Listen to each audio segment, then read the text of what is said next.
Anti-bias education in early childhood settings is not a new topic. For over 30 years, the National Association of the Education of Young Children have been advocating for educators to use anti-bias goals to support each and every child. Their position has been reaffirmed with the incorporation of anti-bias education goals into the recently published Advancing Equity in Early Childhood position statement. The 4 goals of anti-bias education are in alignment with the 4 domains of the social justice standards as defined by the website Learning for Justice, formerly known as Teaching Tolerance. These 4 include identity, diversity, justice, and action. While supporting implementation of anti-bias education goals for children, it is important for educators to engage in a parallel process and reflect on the adult anti-bias education goals. You will notice that our guest in this Apples episode, Nadia Jaboneta, discusses the 5 adult anti-bias education goals and how she implements them into her life and work. Nadia Jaboneta is a classroom teacher at Pacific Primary Preschool in San Francisco, California. She is also the author of the book, You Can't Celebrate That, which is a book that discusses an experience she had in her classroom. She will reflect on this experience during her interview. However, for background, a little girl in her class told another little boy he could not celebrate a Jewish holiday because he was Black. The little girl made that statement because in her reality, Jewish people were not Black. Through this exchange, Nadia was able to engage in reflective practices as a practitioner, engage in reflective practices with the children in her class, and finally engage in reflective practices with the families of the 2 children. As stated by elementary education professor Daniel Meyer, this book is just what early childhood educators need right now to understand our own racial and cultural biases and to move forward to transformative teaching and learning.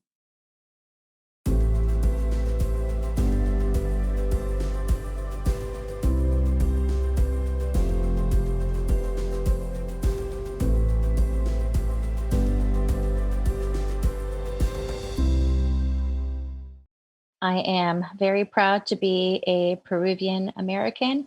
My parents came here to San Francisco, California, about 55 years ago from Lima, Peru, and they specifically chose this city, San Francisco, for it being diverse and having so many opportunities for work, for education, raising a family. So we've been here ever since, and I'm really proud of my culture, and it's a huge piece of my identity. I grew up going to schools in San Francisco, private schools, where I got my first experience in that feeling of not fitting in and looking different. It was a school that was predominantly white. So a lot of that really plays a role in who I am today and my anti-bias teaching, which I learned about maybe, let's say, 15 years ago when I first started to really go deeper into what kind of teacher do I want to be? What is my role? So I've been learning about, I'm still on my journey. I'm not done. I'm still on this journey of how do I use the anti-bias goals as a lens for my everyday teaching.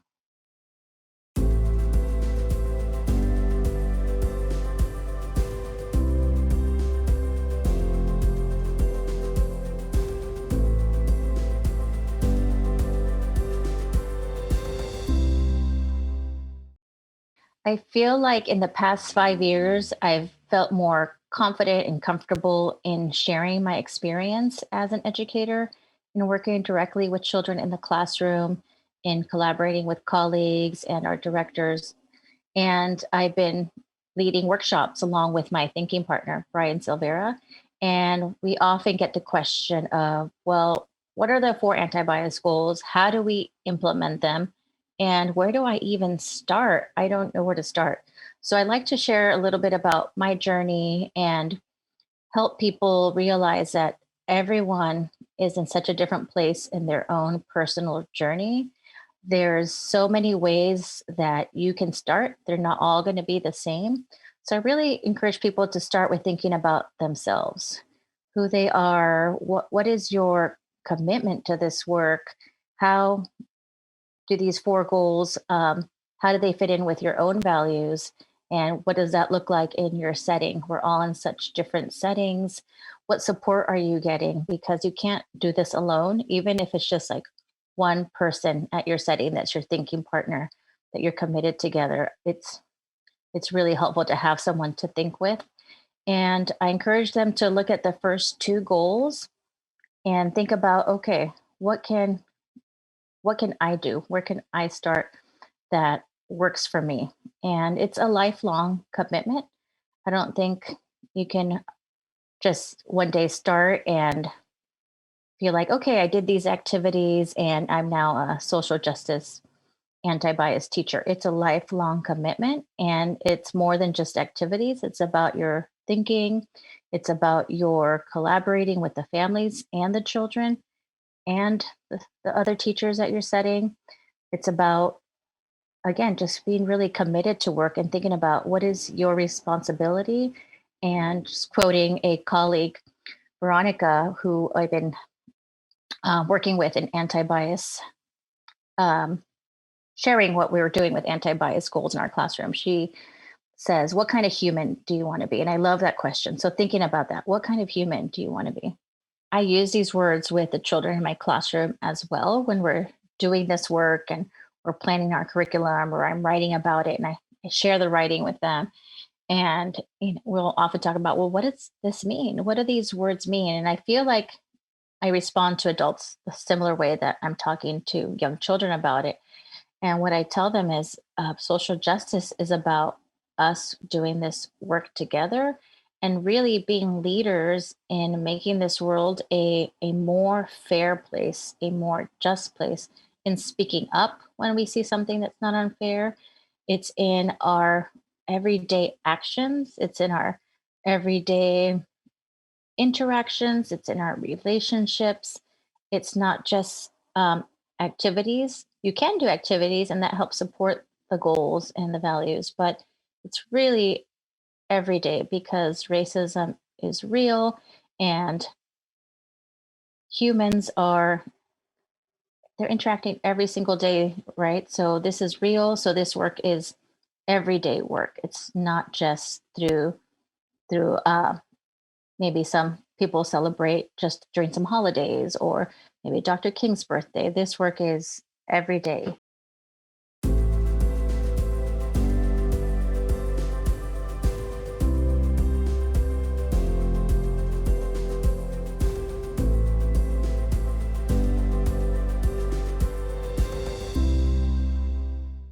Well, speaking for myself, I know in going to college and getting my degree in early childhood, we weren't really taught to bring that piece of ourselves, bring our identity.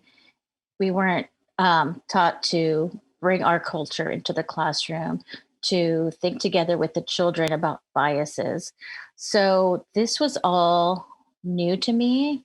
And it really made me feel vulnerable. Like, how do I bring that piece of myself in sharing with the children and in sharing with my colleagues, sharing with the families? And it really took a lot of really deep thinking about myself and what I felt comfortable in sharing, what I didn't. And this is years of really thinking deeply about this. And to now where it's part of my everyday practice every single school year now with the children. We start off the year, and it's not just learning about them and who they are, their identities, not just their families, but the teachers. We're included in this process too. Here's who I am. Here's my identity. Here are some things about how I grew up. Um, Here's some things that I eat at home that I really like. What do you eat at home? So, including ourselves in that process has just really changed things where I'm using this lens of inclusion, of just really being open to us being a part of this community as well. It's not just the children, we're in this together.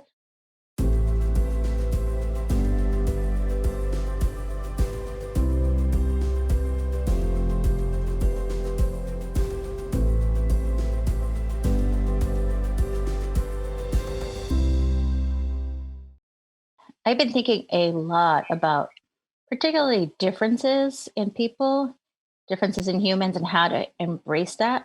Because again, I feel, talking about myself, but a lot of people make a connection when I say this. We were raised to not point out differences. It wasn't okay to do that. And you don't want to be different, you want to fit in. Um, and also, as I became a parent, I have three daughters. I witnessed that myself and my children noticing differences and, you know, walking into a grocery store. Or I'll never forget one day we were at school and I worked there and my daughter went there, and some students walked in and she started pointing out things about them that they were different. Mom, why does that person have a different skin color than me? Oh, and look at this person's hair. Why is their hair like that? And this was about, let's say, 7 years ago. And I remember that feeling as a parent, like, shh, that's not okay. So I've come a long way since then. And my new self with this new lens would respond in a completely different way. I would say, yeah, you're right. Her skin is different than ours. Let's see, let's put your hand in, my hand in. And yes, I might say my skin, I call it brown. Your skin's a little lighter than mine. Or her skin, it is brown, and engage in a conversation about the differences and use that as a point of starting this conversation about how to embrace differences and how great it is to be different. As one of the kids in my classroom said when we started talking about this, he said, wow, it's so cool to be different. If we were all the same, that would be so boring and we would be like robots, and that would not be cool. So I've had to change that lens in myself as an adult, as an educator, as a parent. And it's tricky. I think most people were raised to not point out differences. So, how can we do that where it's in a way that's accepting, that it's cool? It's, as the kids say, like, oh, it's so cool. Look, we're different. And also, it's great to have similarities as well. So, embracing both.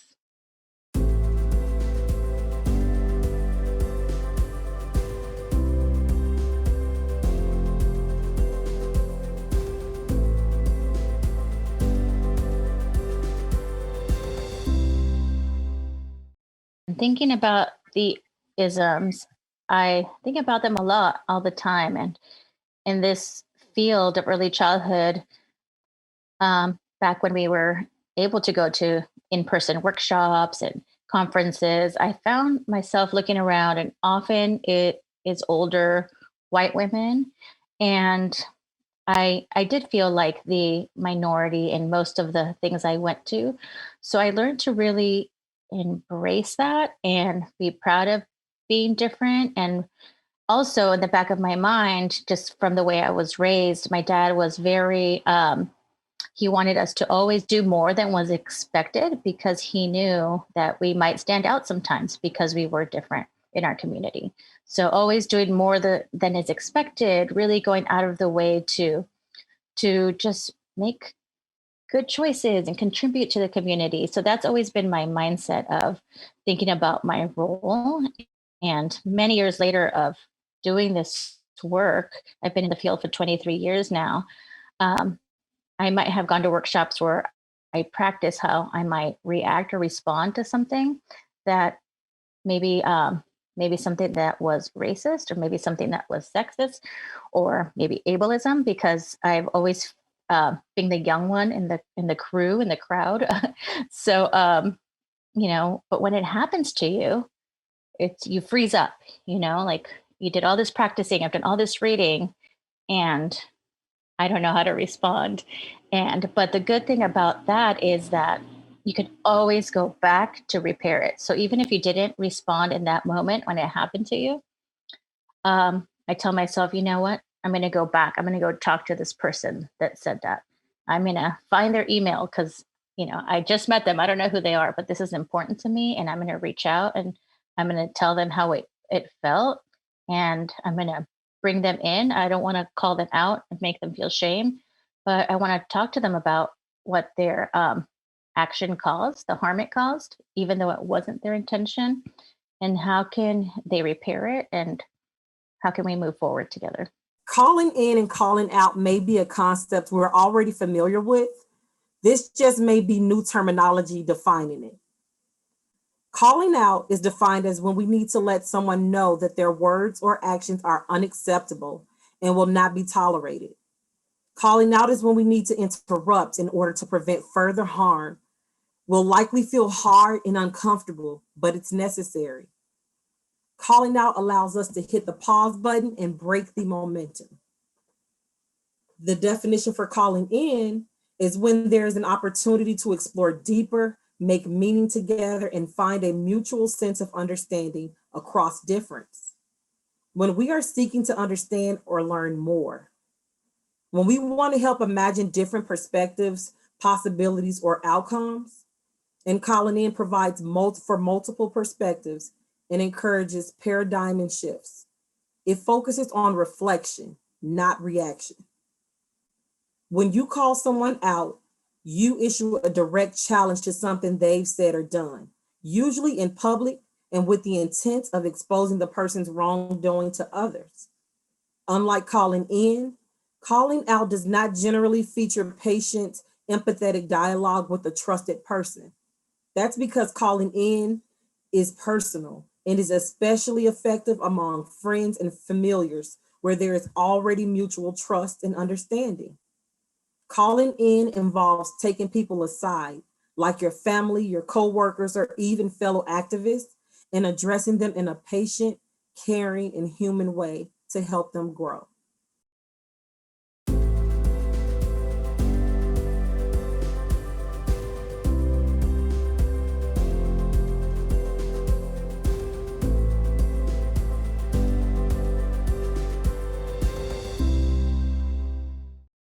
So our role as educators in the activism piece with children, when reading it, it seems, how do I do that? That seems really hard. What's developmentally appropriate? What I have found is that the children will bring it to you. They they will find ways to share their ideas about fairness and unfairness because that comes natural to all children. And if you have this relationship where you're really valuing children's ideas, you're valuing their voice, it will come. Children will talk to you about it. Hey, this happened or that happened and that's not fair. Or my mom at home told me that this is going on in our city and that's not fair and that's not okay. So using these opportunities for listening to them and not just moving on. Okay, yes, I heard about that too. I think that too. That's not fair. Then the next piece is what can we do about it? So that's when the activism piece comes in and thinking with the children. Now it depends what age group you work with. I work with 4 and 5 year olds, which I think it's very appropriate to say, okay, what can we do about it? What can we do as a community, as a classroom community to make this better, to make this more fair, to make people aware that this is happening and it's not fair. So it's going to look different with your different age groups and also with your comfort level. But something I strongly believe in is that not doing anything about something that's unfair is contributing to the problem.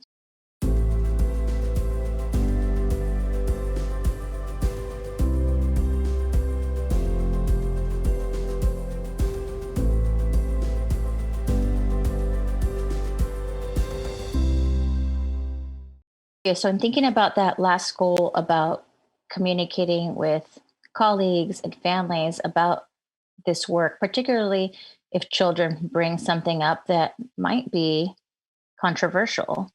For example, during the summer, one of the children brought up what happened to George Floyd and his murder. And I brought that to my colleagues to share, hey, this happened this morning. Here's how I responded. What do you think? And a lot of the first impressions were like, oh no, why does this child know about this? He's only 5. Like, this is not appropriate. It's scary, which it is. Someone got murdered by someone who's supposed to be protecting us, by a police officer. So we talked about that a little bit, but it happened. He knows, he brought it up. to the classroom. So really working with my colleagues, and I'm sharing this with you. I need your support. Let's think about our school's values. Let's think about together how can we move forward? How can we support this child? How can we support his classmates? Because he brought it to a place where he feels safe. He brought it to all his classmates and his teacher. And I brought the same question to them as I brought to the children. How can we make this better? What is something that we can do as a community to help the children feel empowered and help make a difference? So I feel like I often have similar conversations with adults as I do with the young children. And that's how I framed it for the families too. I sent them an email saying, here's a conversation that happened this morning. What conversations are happening at home? Does your child know about what happened? How do you respond? Here's how I responded. So keeping that communication open, looking at everyone's values, and thinking about how to move forward together in a way that's going to support the children in being these young social justice leaders in our community.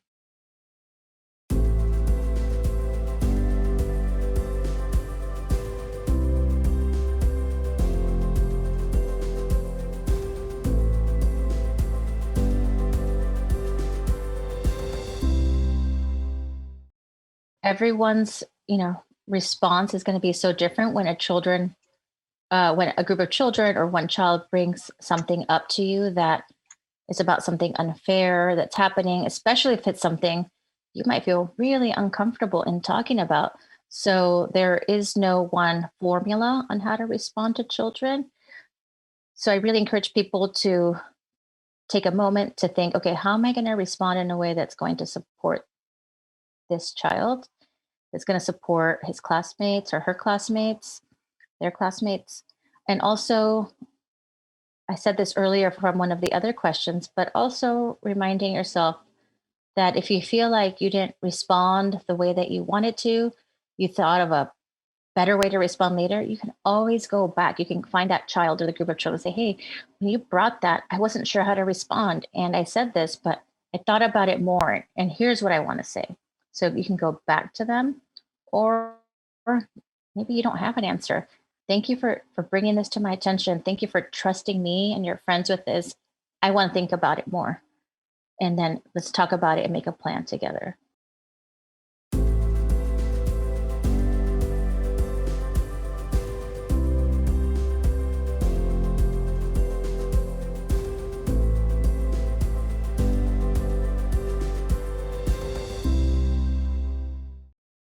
In thinking about how to respond to children when they bring up something that may be uncomfortable, something that might be racist, something that might be a bias, a stereotype, I've, I consider myself an early childhood nerd, and I do a lot of reading. I do a lot of listening to podcasts. I watch a bunch of webinars that are recorded, and I do this so that I have a lot of knowledge. I'm doing research. I have almost this in my mind. Okay, if these things happen, I have some ways that I'm going to respond. But it's so different when it's in real life and it happens.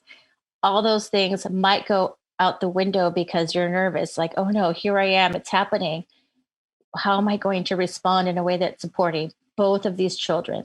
The child who's making this biased comment and the child on the receiving end. I don't want to make the child who pointed it out. She felt really comfortable in pointing out a difference. She felt like she was in this safe place. She was being brave and saying, hey, you can't celebrate that. You can't celebrate what they called Shanatova. And he was so excited and sharing. This is a child who is biracial. He's Black and white, and he's Jewish. And she, in her mind's like, wait a second, I've never seen anyone who looks like that celebrate the same thing as me that I celebrate with my family. In her mind, wait, only white people can celebrate that. I'm going to tell him this thing I know. Hey, you can't celebrate that. Only people with white skin can celebrate that. So taking that moment to like, whoa, here's our adult lens listening to that. That's not okay. That's hurtful. But also looking at it developmentally appropriate. She's just turned 5. also looking at him, how he just turned 5 and he's forming his identity. He is so excited to share with his friends about this celebration, and someone just told him he can't celebrate that because of the color of his skin.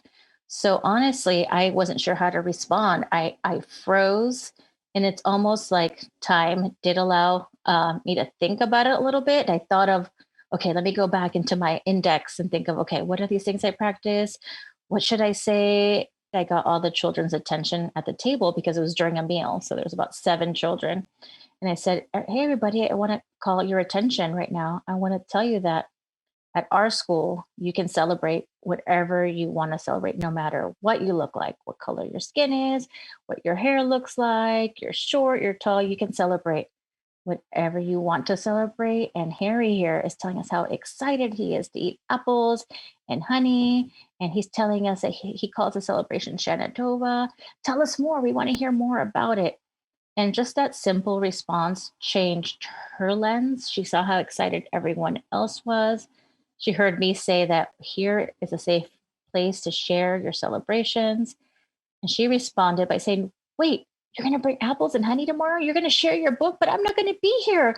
Can you save it for me? I want to hear all about it. So it was, they're young children. So that was it for them. They're like, oh, okay, you can celebrate that. And they were able to see it as a similarity. But that really ignited this flame inside of me of, wow, I have a lot of work to do with these children, with the families, with our colleagues. I have a lot of work to do myself, considering myself a social justice leader and how I didn't know how to respond. So I wanted to do a lot more thinking and planning with my community.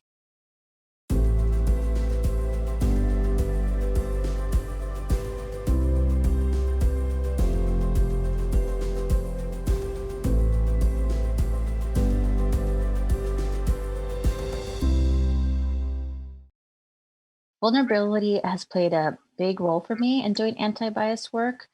One piece that comes to mind right away is talking to my colleagues, talking to families, and about talking about where I don't always have the right answer. I don't always know how to respond. Um, I'm still on a journey. I don't consider myself an expert at the anti-bias goals. So just really sharing that I'm here to learn. I'm like a sponge absorbing all these stories that people are sharing, and really also sharing about my upbringing and my feelings when I hear something that happens that is unfair. And even just to share a real life example, just in doing this work like I'm doing here with all of you, I've been doing that more, and it puts myself in a place where maybe one of the viewers or someone attending is not connecting with my values, or might say something that wasn't intentional, but it does harm. Before getting any further, it's important to understand how someone's intent differs from the impact. Someone's intent is what they think or feel during an action, a comment, or a conversation. It's usually the reason or the motivation behind the situation, while impact refers to how the action or conversation makes the other person feel. Essentially, your intent may be good, but the only thing that really matters is the impact of the actions or inactions on the person affected or impacted by them. So it's been really tricky, and I'm learning a lot. In fact, something just happened this week where one of the leaders of a workshop I was leading didn't introduce me, only introduced my co-facilitator, who happens to be an older white woman. So at that moment, when he only introduced her, and then the webinar started, I found myself in that frozen state again, like, oh no, did that just happen to me? Here I am at a webinar where I'm going to share about the anti-bias work I'm doing. I'm going to share my work as a social justice leader. And I just got made invisible by this older white man. How am I going to respond? What do I do? I'm on Zoom. It's being recorded. Like, how am I going to respond in a way that I am supporting, in this case, myself? but also there's all these viewers who may have noticed, and what is Nadia going to do? What's going to happen here? So it was a huge learning opportunity for me that I could go back and help repair it. So what I did do is I just continued and put on my best self and shared a lot of the learning I was doing. And then when it was over, I went back to um, reach out to this person and say, "Hey, you did this. You made me feel invisible. Here's how I felt. I realized it was probably not your intention, but here's the impact it had on me." And then we were able to start a dialogue and talk about it and have a phone call with some other people that were involved and just talk about how to move forward together. And it actually was a really deep conversation in all parties being vulnerable and sharing how we were feeling about it, and appreciated me calling them in rather than shaming them or calling them out, and just have a dialogue with our colleagues about when this happens, how are we going to respond, how are we going to be allies to each other. And that's been another piece of this learning for me, is to have some allies in the work.